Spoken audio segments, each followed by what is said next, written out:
magandang araw po sa inyo mga backyard. Welcome po dito sa ating munting channel. So ito yung mga pangkaraniwang ginagawa natin, no?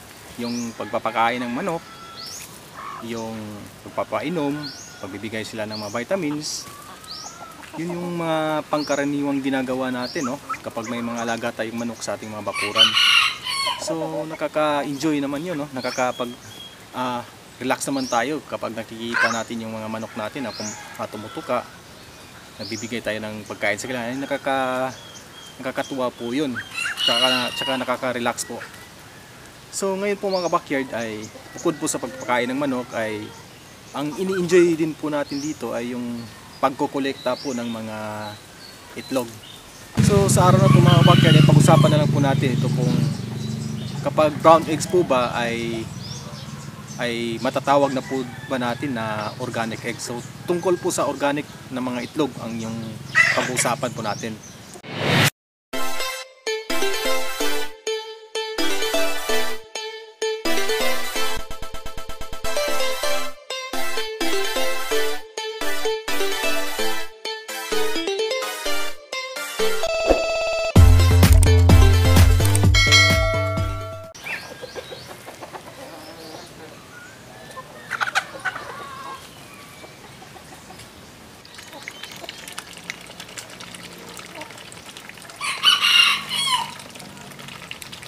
So yun mga backyard, gaya ng sinabi ko kanina, bukod sa pagpapakain ng manok, yung isa sa mga ini-enjoy po natin dito ay yung pagkukolekta po ng mga itlog ng mga manok natin, ng mga alaga natin.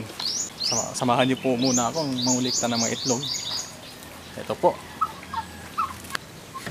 So ito po yung kagandahan kapag meron po tayong mga alagang manok sa ating bakuran dahil nakakolekta po tayo ng mga preskong mga itlog para syempre sa pang-almusal natin, para pagkain. Napakasarap po nito dahil napaka-presko po nito at tapos fertile pa rin po itong mga itlog na to. Kukunti lang po ang mga manok ko dito pero ayos naman din po ito dahil hindi na po ako bumibili ng mga itlog sa labas. Dito na lang po ako kumukuha ng mga table eggs para po sa pagkain namin dito sa pamilya. Ito ay mga itlog ng mga heritage chicken, brown eggs po sila. Tsaka meron din po itong halong mga yung mga native chicken na mga itlog. So itong mga itlog na to ay mga nasa 3 days ata ito. Kaya hindi ko na matandaan kasi busy tayo tuwing mga weekdays kasi nasa trabaho tayo. Kaya ngayon araw ng linggo ay nakakapag kolekta tayo ng mga itlog. Medyo naipon-ipon yung mga itlog. Medyo marami-rami yung itlog ngayon dahil kaya nga sinabi ko kanina ay siguro mga 3 days ata ito na ipon. So yun meron dito, marami ding itlog dito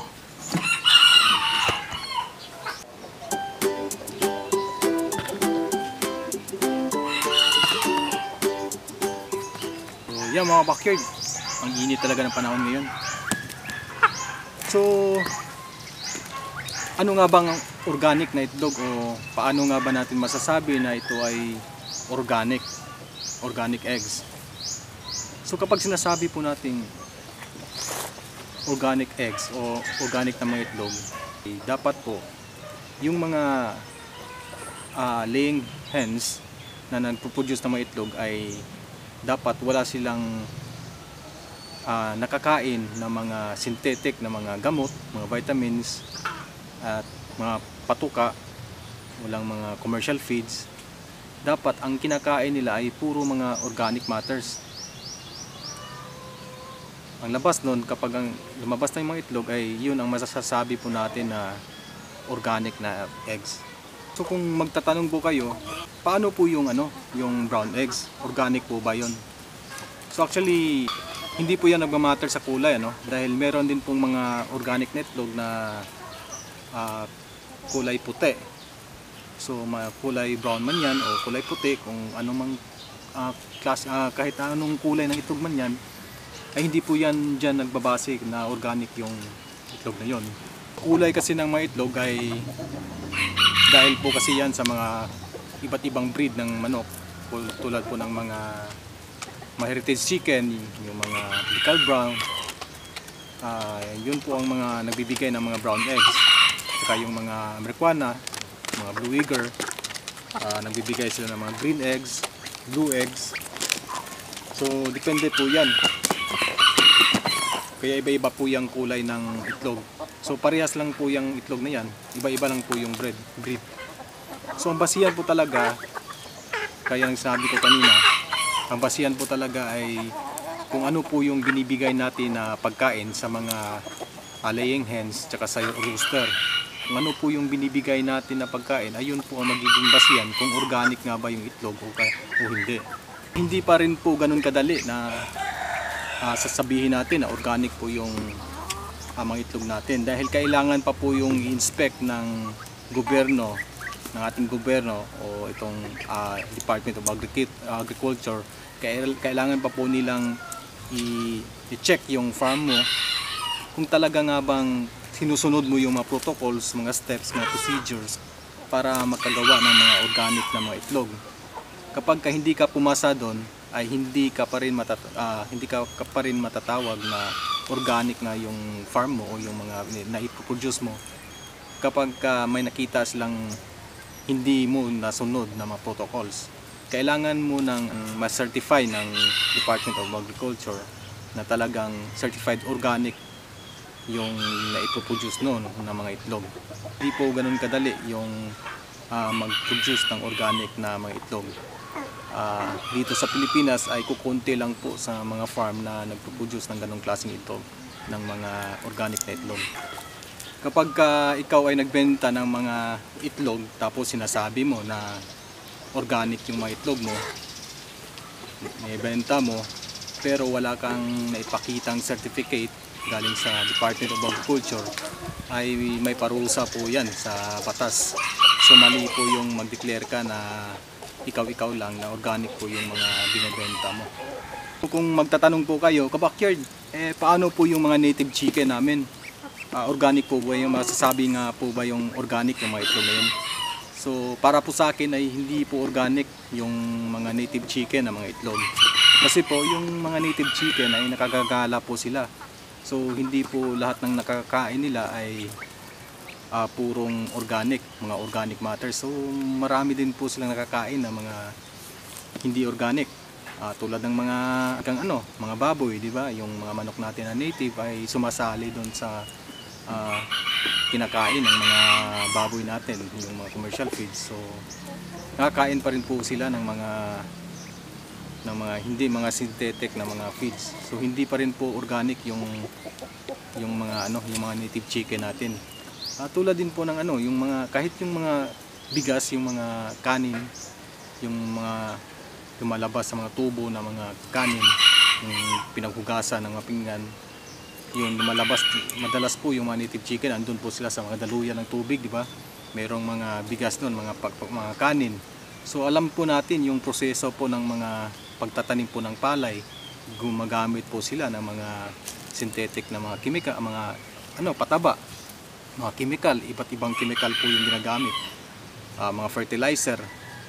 So hindi po organic yung pure na organic yung mga palay. So kapag po ay kinain nyo ng mga manok natin ng mga native, ay para po sa akin ay hindi pa rin po yung papasa para magiging basihan na magiging organic po yung mga itlog ng mga native chicken.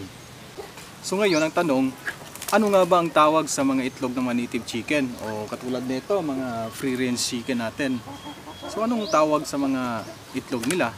Kung hindi natin sila pwede tawagin organic na mga itlog. So pwede po natin tawagin ng mga itlog na to na naturally produced eggs or free range chicken eggs. So pwede po natin yung tawagin, o pwede rin pong semi-organic na mga itlog. So ganun po ang pwede natin tawagin sa mga produce natin ng mga itlog. So, naturally produced eggs, dahil dito sa atin meron kasi tayong rooster. So may rooster tayo at may hen. So hindi natural po yung pagka-produce ng itlog. So free range chicken eggs, dahil kapag yung mga manok natin ay nasa free range, di ba? So free range chicken eggs, tsaka yung semi-organic. Ibig sabihin ay gumagamit tayo ng mga, nagpapakain din tayo ng mga organic. Hindi puro feeds yung binibigyan natin sa ating mga manok. So pwede din po yung sabihin natin na semi-organic na mga itlog, yung produce natin mga itlog. So sa akin, yung mga nai-produce kong mga itlog, ang para po sa akin, masasabi ko pong semi-organic po yung mga itlog ko dito. Dahil yung pinapakain ko dito ay cracked corn, sapal ng niyog, azola, kuminsan yung mga madre de agua, o kahit na anong mga gulay na magiging available dito sa akin. Tsaka hinahalo ko yun sa mga commercial feeds. So masasabi ko po na semi-organic po yung mga itlog ko dito. At medyo mas safe po yun kainin kaysa sa mga commercial na mga itlog na talaga, no, na puro feeds lang po talaga yung mga binibigay para po mangitlog sila. Tsaka ang mga itlog dito ay kadalasan fertile po dahil meron din po ako mga roaster. So mga table eggs, pwede din pong fertile eggs, papipisain. Tsaka masarap po yung mga itlog na naipoproduce ko mga itlog dito. Kaya nga lang po ay kukunti lang po yung mga manok ko dito dahil maliban po sa pagmamanok, pag-aalaga ng manok ay meron din po tayong nagtatrabaho din po tayo at busy din po tayo sa araw-araw nating So mas maigi ay kunti lang po yung aalagaan ko dahil mas manageable po yun. Yung kaya lang po natin na alagaan, no? So yan mga backyard, no? Sana po ay malinaw po sa inyo yung ano po yung organic na mga itlog. Sana po ay may natutunan po kayo sa video na to. At sana po ay nagustuhan yung video na to. Kung nagustuhan niyo pong video na to, paki-like, share, and subscribe naman po. So hanggang dito na lang po ang video natin mga backyard. Maraming salamat po sa pagpanood ng video na to. Hanggang sa muli, paalam na muna.